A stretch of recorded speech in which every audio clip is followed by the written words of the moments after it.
here at the Robert H. Jackson Center. And on behalf of the center and its board of directors, we welcome you here tonight for the unofficial beginning to the third annual International Humanitarian Law Dialogues.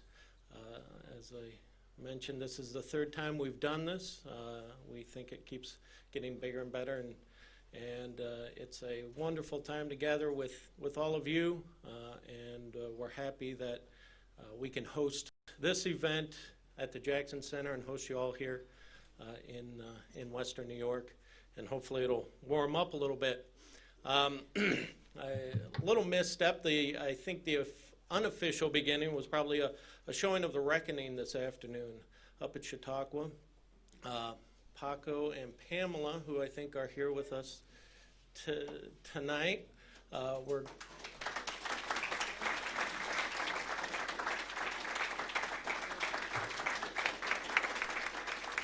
for those of you who don't know, Paco Deonis and Pamela Yates put the movie or the film The Reckoning together, and they were gracious enough to join us at the Chautauqua Cinema for the showing, and then a nice interactive discussion with the audience. So we appreciate that, and they'll be around for the next few days in case you have not seen the film and wish to get one.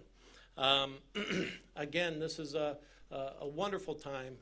It's an event that gathers all of you folks, along with our prosecutors at the International Criminal Tribunals, together for 2 days of dialogue and discussion, and hopefully a time to get better acquainted and to relax and rejuvenate a little bit up at the picturesque Chautauqua. This wouldn't happen without a couple groups and people, and I'll mention them if they could just stand up quickly. They are the sponsors of these 2 days of dialogues, and begin, of course, with David Crane with Syracuse University.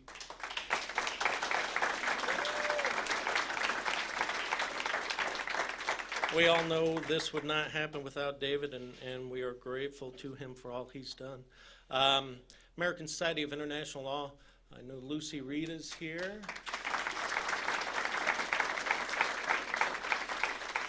And I believe Betsy Anderson might be joining us a little later. Great. Washington University, the School of Law, Leila Sadat and Don Taylor. They might be here soon, too. The Enough Project, represented by Colin Thomas Jensen. He'll probably be here a little later. Planet Hood Foundation, Don Ferenz. Don's a great friend.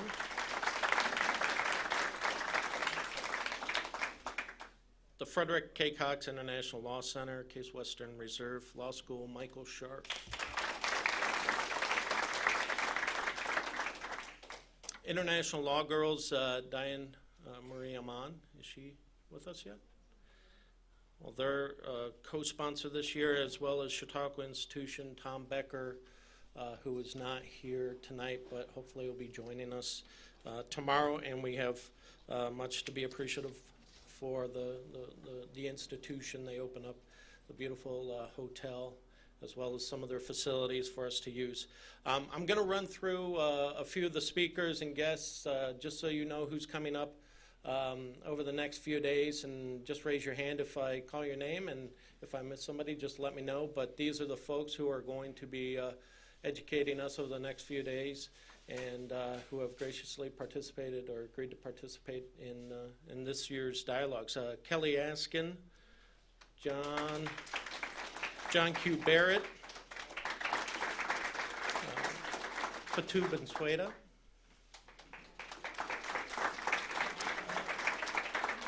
Bill Kaming, who will be talking later this evening. Bill.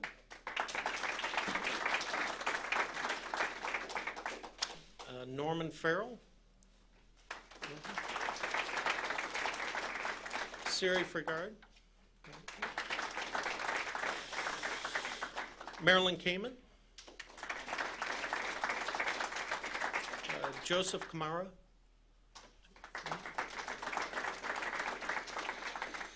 Eli Rosenbaum. Leslie Taylor.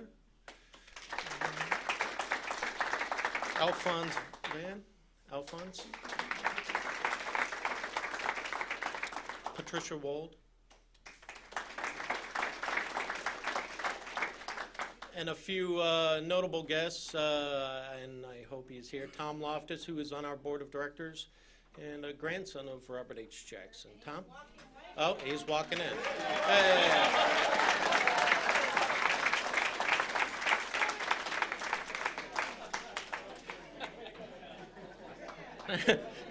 We didn't plan that at all. And lastly, Suzanne Wagner, who is Henry King's daughter, who we all miss and wish were here, but Suzanne has come as we remember. Well, again, thank you for joining us this evening. We're going to have a little presentation right now, and then we're going to break for dinner, and then we will continue with some programming for the evening. Right now, I will introduce Rainer Hule, who is a co-director of the Nuremberg Human Rights Center. He is responsible for the Jackson Center now having in its permanent exhibit the exhibit from Nuremberg to The Hague, which you can see up at the Athenaeum Hotel, or part of it up at the hotel on exhibit, and it's been up there for about a week now as we've been preparing for tonight's event. Rainer is going to give us a little presentation on the new memorial or remembrance at the Palace of Justice on the Nuremberg trial that's being constructed right now, and Rainer is part of that team that is putting that together. He gave us a little preview last year on what to expect, and he's here to tell us how far they've gone, and we thank Rainer for traveling all the way from Germany to do that.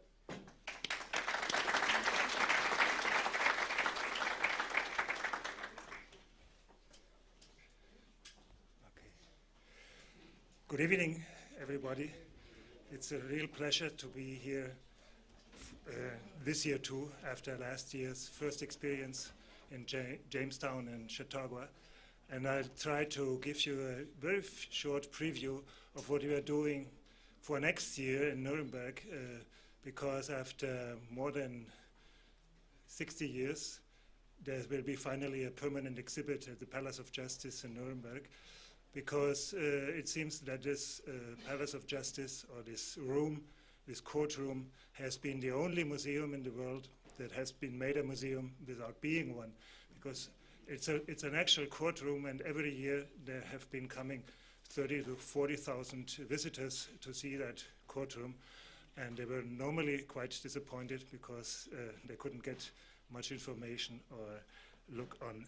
So we prepared with my colleagues from the Documentation Center a very short introduction for those of you who have never been to Nuremberg and don't know what the court looks like.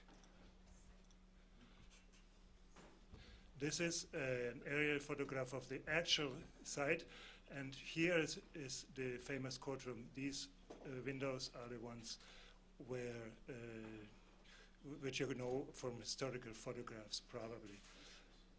And this is what it looked like in 1945 when the Americans decided to use this more or less preserved building for the International Tribunal. This is the wing of the building complex that is actually the courtroom. This is courtroom number 600 as it is called, and it is still in use, so and will be still in use, which is one of our problems. And this is what it looks today. So it hasn't really much changed. Now this is the famous courtroom as it looks today. And as you might know, the arrangement of the courtroom has been changed. It has been changed for the International Tribunal, and it has been changed after the tribunal as well. There are few hot spots here. I hope they're functioning. This is where the witnesses stood. Then I'm a little bit lazy with that mouse. Sorry. This is where now the judges sit. And as you can easily recognize, it is not where the judges sat in Nuremberg. They sat here at this side.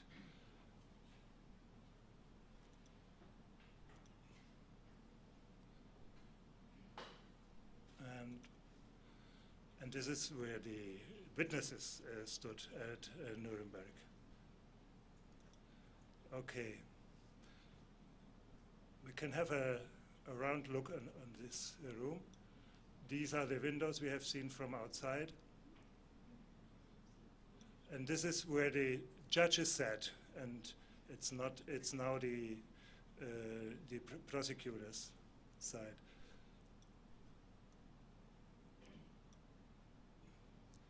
This is where the visitors now sit, and here up here was the press tribune, and this is the front of the present judges' side, and this is where we'll make a breakthrough, and so that at any time you can have a look at the courtroom through windows that will be on this upper part of the wall. Okay, this is the roof construction. It's one of those very German roofs with high wooden constructions, and this is the only part where we will have the opportunity to place the permanent exhibit. So because we won't be able to use the courtroom unless in times when there's no court proceedings, so we will have to make the exhibit in the roof part, which will be rather stretchy and not very comfortable, but anyway we feel it's better than not having anything. Okay. Now let me show you a few more pictures, and also to explain you a little bit what we are going to present. This is the courtroom before Nuremberg. So you see it was the old style, but you can also recognize those doors that are still in place there. Let me see, I have a spotlight here.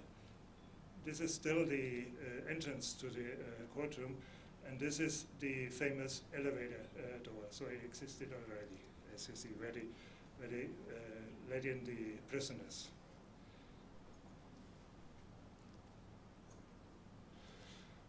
Just a few photographs that at least those who are familiar with the Jackson archives, of course, are knowing. That shows us how they reconstructed, remodeled really the whole courtroom in base of a model, as you can see here. And then it was almost empty and was really a construction site. Discussing some replacements of banks and other items. And finally installing the press tribune and the visitors' banks. And this is again where we will have a looking through opportunity, and visitors will be behind there and can look into the courtroom through a glass. Now this gives you an idea of where the exhibit will be placed. This here is a courtroom, which cannot be used, as I said, and this here is the windows, and this is the roof part, and with very steep roof parts, and will be the main exhibit on the tribunal itself. I'm going to show you a few pictures more then, just to let you know what the whole will be. Here will be the exhibit on the judges, the defendants, the prosecutors, and all matters related with the tribunal itself. In this room we will have subsequent and other criminal war trials, And this room will mainly be used for events after the Nuremberg Tribunal in international criminal justice. A few pictures of what this place looked like some 3 months ago when we last visited it with my colleagues here, Henny Zentgraf and Lelia, who does the Russian part. It's not very cozy, really, and there's a lot of things to do. We hope to open next year in September, October, but it's a hope so far. And this is a model how it might look once. You see, we have to use very carefully the oblique roof construction. So all the exhibit tables will be adapted to that ambiente. So these are model photographs, of course.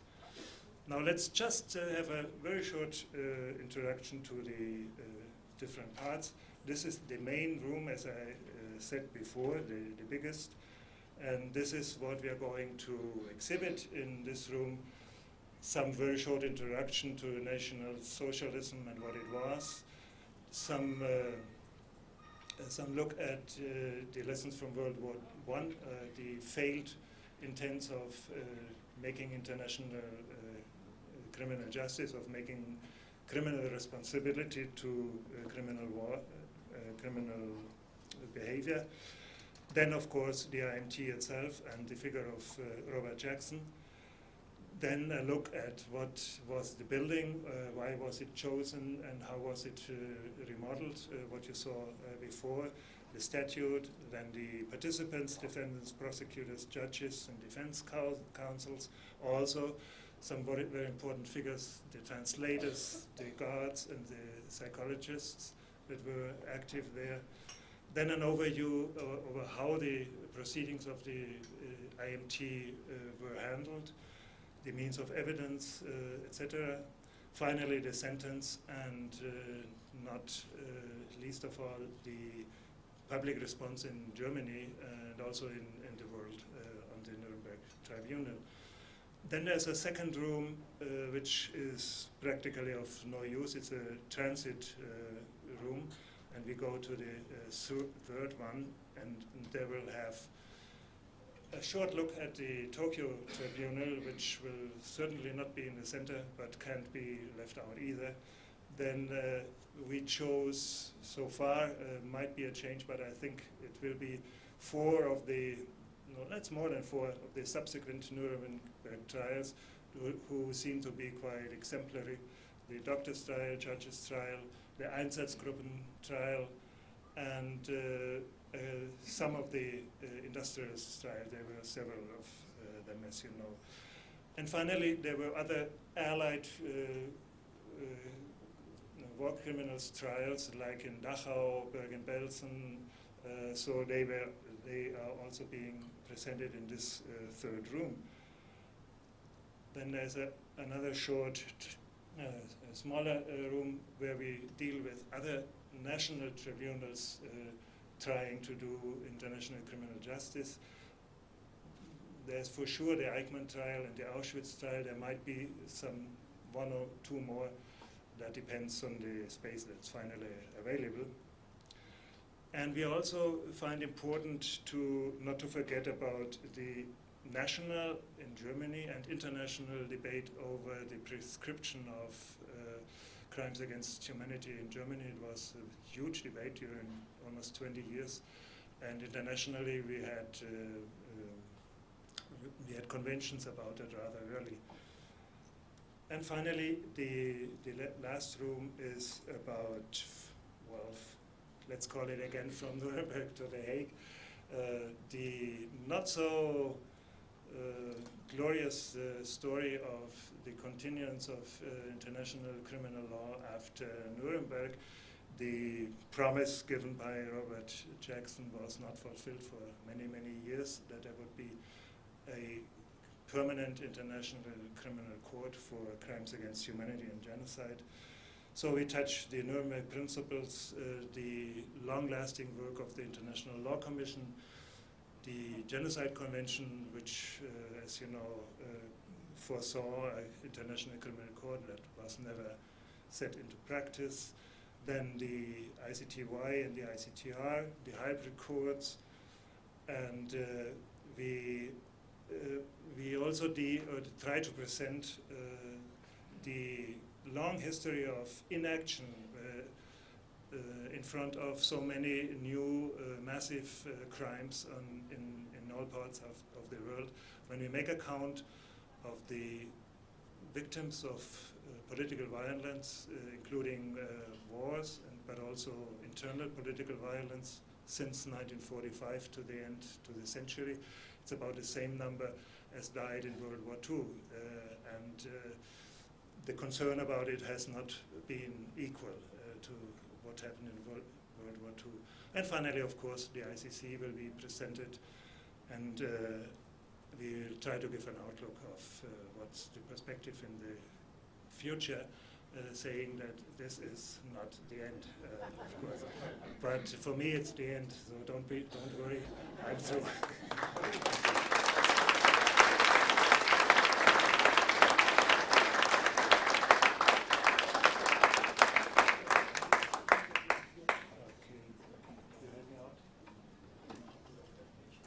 Thank you, Rainer.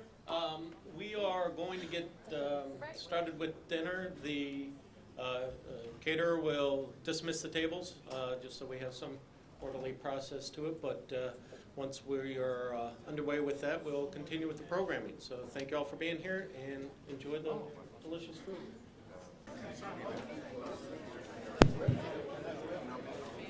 Excuse me. We have a lot to cover here, and you can continue eating, and in fact, you can get up and get more food. You will not offend me whatsoever. However, I do want to take a few minutes to pause and reflect and memorialize somebody who was very much part of our world at the Robert Jackson Center, very much part of the world of everybody who's here, who's been involved in the international rule of law, because we know Henry T. King Jr. is a guy whose passion unbounded, just incredible presence wherever he was and whatever he did, and especially here. You may recall last year at this time, we reflected and paused on the career of Professor King, and it was just a delightful opportunity, and we're going to show a little bit of a highlight in just a few seconds. I was touched today by Pamela and Paco's presentation on the reckoning, because everything sort of fell into place.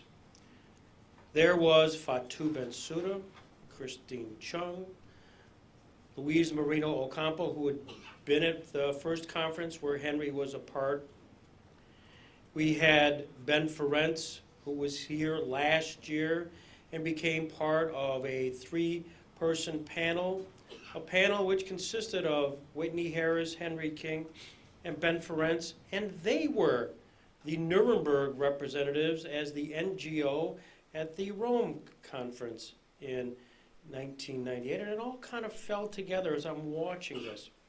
And what a perfect circle, ironic, that we have talking about Professor King. As we know, Henry passed away on May 9th, 2009 in his home in Cleveland, Ohio. And he was a valued friend of the Robert H. Jackson Center. His daughter, Suzanne Wagner, has joined us tonight, and I just want to be sure to pause and recognize, Suzanne, your presence here. It means so much to us at the Robert Jackson Center.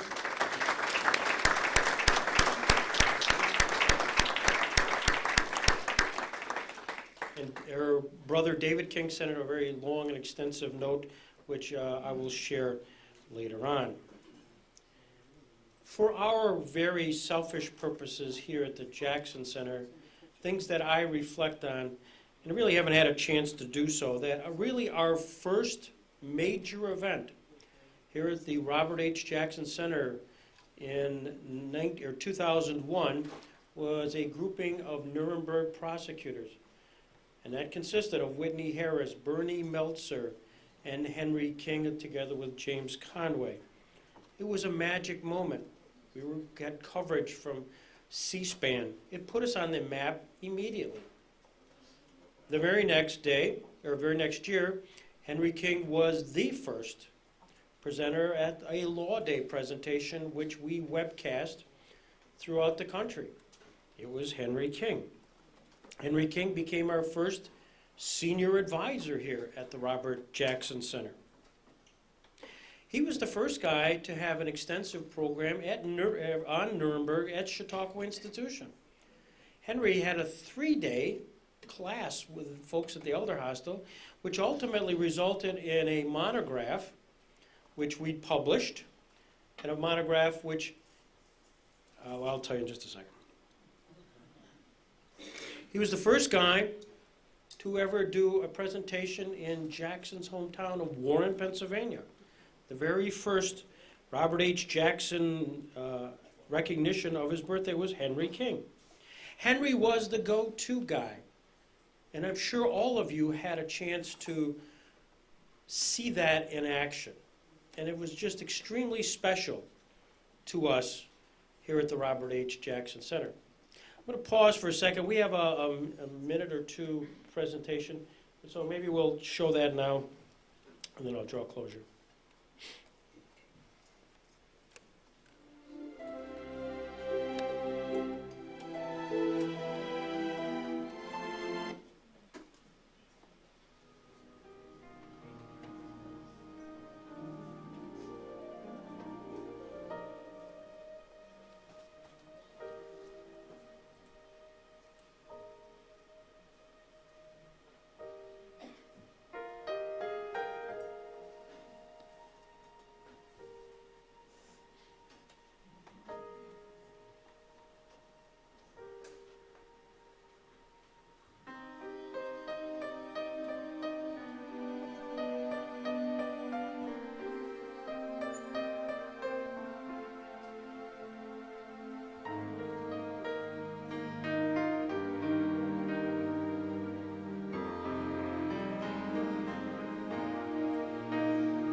That I'm in the autumn of my life, perhaps the late autumn, I don't know.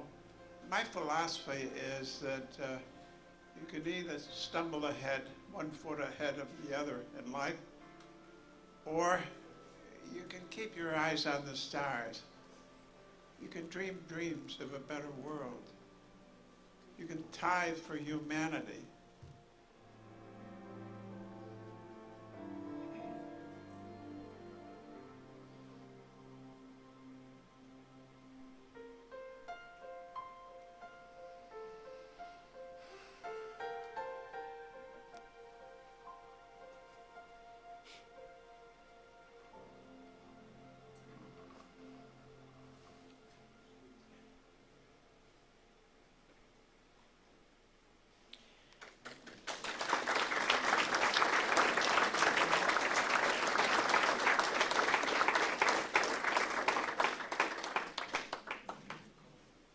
Not easy, frankly, for me to watch that. 3 things. One is Don Ellison. Don was in the picture from Nuremberg, and Don is back with us today to be part of this sort of presentation of international law, but also kind of a pause and reflection on a person who he got to meet and know last year. And Don was at Nuremberg in the telecommunications there. And Don, I welcome and thanks for coming.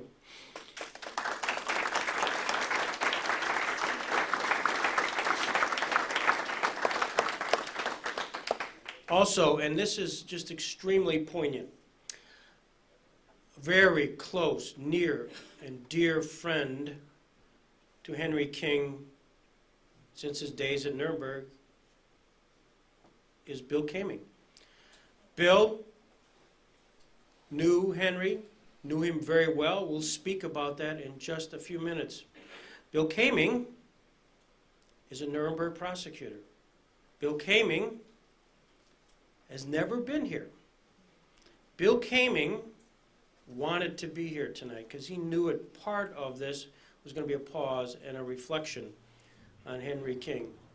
Bill Kaming, through the good graces of the Vance family, Summit, New Jersey, brought Bill here, and I really look forward in a few minutes to having Bill among us. But his presence, the mere presence of Bill Kaming, close, near, dear friend to Henry King here tonight, speaks volumes. Finally, and before we kind of break and you guys can have desserts, Henry knew that this event was going to occur. Henry did something really wonderful. We had these speeches that he did at Chautauqua, published a few years ago. Henry signed these books to be distributed to us tonight, knowing that perhaps the day may come where he would not be joining us.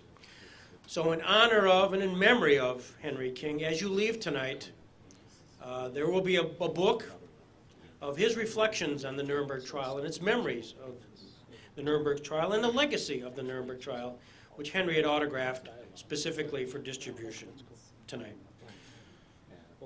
To Henry, we pause and reflect tonight, and I'd just like to have a moment of silence as we conclude this portion of the program.